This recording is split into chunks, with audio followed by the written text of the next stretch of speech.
Halo Sobat PP Madiun, salam muda beda bisa. Oke, pada kesempatan kali ini kami dari kelompok 1 izin memperkenalkan diri bersama saya Taruna Dewasa Muhammad Alif Syabana. Dan saya Taruna Dewasa Muhammad Fahdi Adjansyah. Saya Taruni Dewasa Krimadin Kasari. Saya Taruna Dewasa Zildan Tamal Gifari. Saya Taruna Dewasa Herlambang Bima Sandi. Oke, pada kesempatan kali ini kami akan menjelaskan dan mengenalkan komponen-komponen dari Kais Kuning ini. Jadi Kais Kuning ini adalah salah satu kereta latih yang berada di kampus Politeknik Perkeretaapian Indonesia Madiun. Oke, tanpa berlama-lama lagi, mari kita lanjut ke video ini.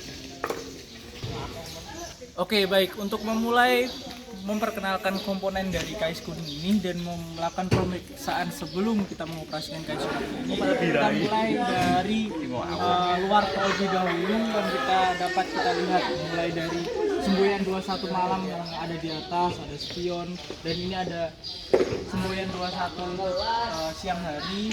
Selanjutnya Kais Kuning ini mulai dinas pada tahun 2005 ya.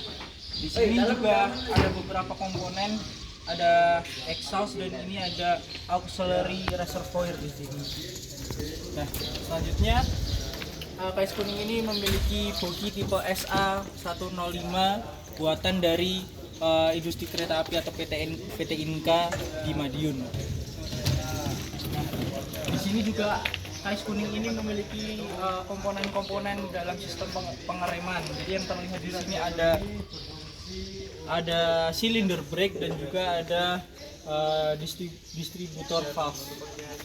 Nah, selanjutnya untuk Kais Kuning ini memiliki berat kosong seberat 27.500 kg atau 27,5 ton. Kita lihat di sini tidak ada keretakan baik dari kaca ataupun dari bodi-bodi dari Kais Kuning ini.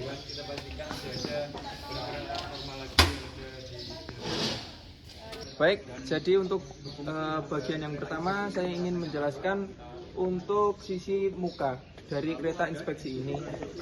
Bisa dilihat pada bagian atas terdapat bagian wiper, lampu-lampu, dan juga horn atau seruling lokomotif.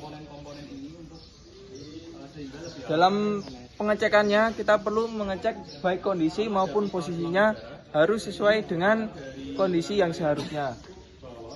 Lalu di bagian bawah sini terdapat alat perangkai atau kopler. Untuk pengoperasian atau cara pembukaan kopler ini terdapat di bagian tuas di sini. Terdapat penguncian untuk memastikan tuas ini tidak memutar atau membuka kopler. Pertama kita buka dari penguncinya, kemudian tarik ke atas, setelah itu ditarik. Maka kopler akan terbuka. Lalu jika ada sarana atau kereta lain yang ingin merangkai dengan kereta inspeksi ini, maka secara otomatis kopler ini akan menutup. Secara simulasinya, kopler dari sarana lain akan menghentak bagian di sini, kemudian kopler tertutup dan alat atau sarana lain akan terhubung dengan kereta inspeksi ini. Selain itu untuk alat pengaman yang lain sebagai perangkai terdapat rantai yang digunakan untuk keadaan darurat jika kopler ini malfungsi atau mengalami kendala.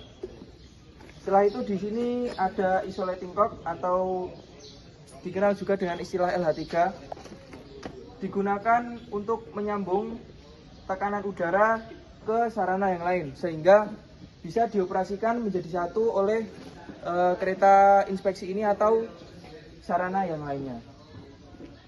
Oke, baik, di sini saya akan menjelaskan tentang kompartemen engine. Jadi saat kita sebelum menggunakan Kais Kuning ini, kita lakukan pemeriksaan atau pengecekan untuk kompartemen engine. Di sini ada engine dan kita lakukan pengecekan secara visual, mulai dari kabel-kabel, apakah ada yang terputus atau ada hewan-hewan yang lain yang sekiranya bisa mengganggu dalam kita pengoperasian sarana ini. Kita lihat mulai dari kabel-kabelnya masih aman dan kita juga bisa untuk mengecek isi atau solar dari bahan bakar dari KAIS Kuning ini. Kita pastikan seluruhnya aman. Setelah itu kita cek bagian lain dalam proses pemeriksaan sebelum kita melaksanakan praktek menggunakan KAIS Kuning ini.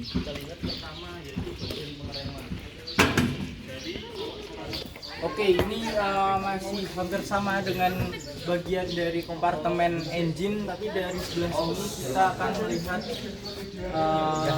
radiator atau pendingin dari KAIS Kuning ini. Kita cek lagi secara visual apakah ada yang merusak dari radiator ini, dan juga kabel-kabel yang terhubung dengan radiator ini pastikan tidak ada yang terputus dan tidak ada hewan atau sesuatu yang mengganggu kinerja dari radiator ini untuk menjaga suhu dari mesin KAIS ini tetap stabil atau pada suhu kerjanya. Jadi saat mengapa radiator ini cukup penting, karena saat radiator ini terganggu maka aliran perputaran udara dalam KAIS ini akan terhambat sehingga bisa menyebabkan overheat atau mesin yang terlalu kepanasan sehingga kita tidak bisa mengoperasikan KAIS Kuning ini.